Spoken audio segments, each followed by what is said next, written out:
Initial challenges and learnings. The formative years of farmer producer organizations were as much about promise as they were about learning hard truths.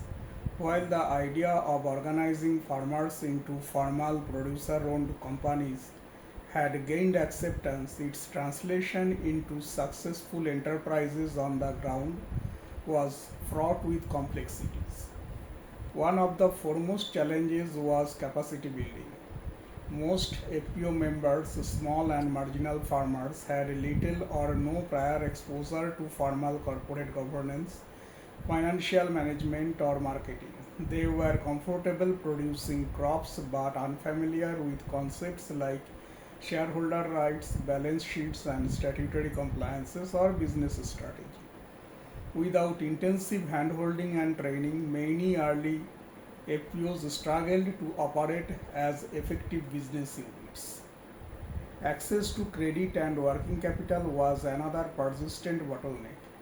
Banks and financial institutions, traditionally cautious with small farmers, found it difficult to assess the creditworthiness of the newly formed FPOs. With little collateral to offer and often no strong financial history, many FPOs found themselves trapped in a vicious cycle, unable to access credit to scale operations and unable to generate enough business to build credibility with lenders. There were also internal governance challenges. Without careful nurturing, issues of elite capture, factionalism, or poor accountability sometimes surfaced.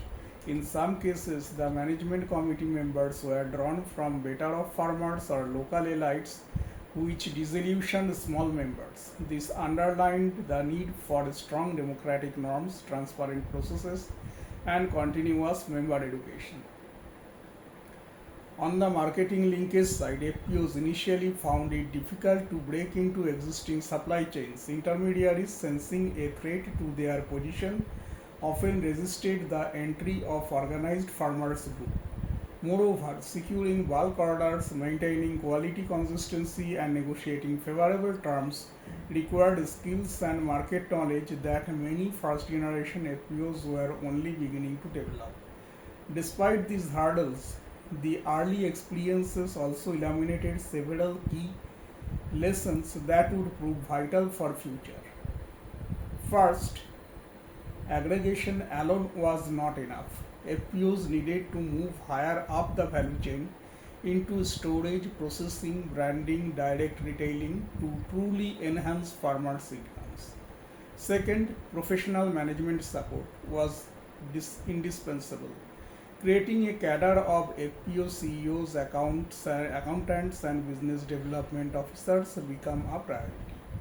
Third, handholding institutions mattered immensely, where NGOs and CBBOs or agribusiness incubators provided sustained mentoring and support. FPOs showed much higher success rates. Above all, it became clear that building a vibrant FPO ecosystem required patience, flexibility, and a recognition that institution building in rural India was a gradual evolutionary process rather than a short term project. In the next section, we will see how these early learnings prompted policymakers and practitioners to push for a national vision for scaling up FPOs, setting the stage for next phase of India's FPO movement.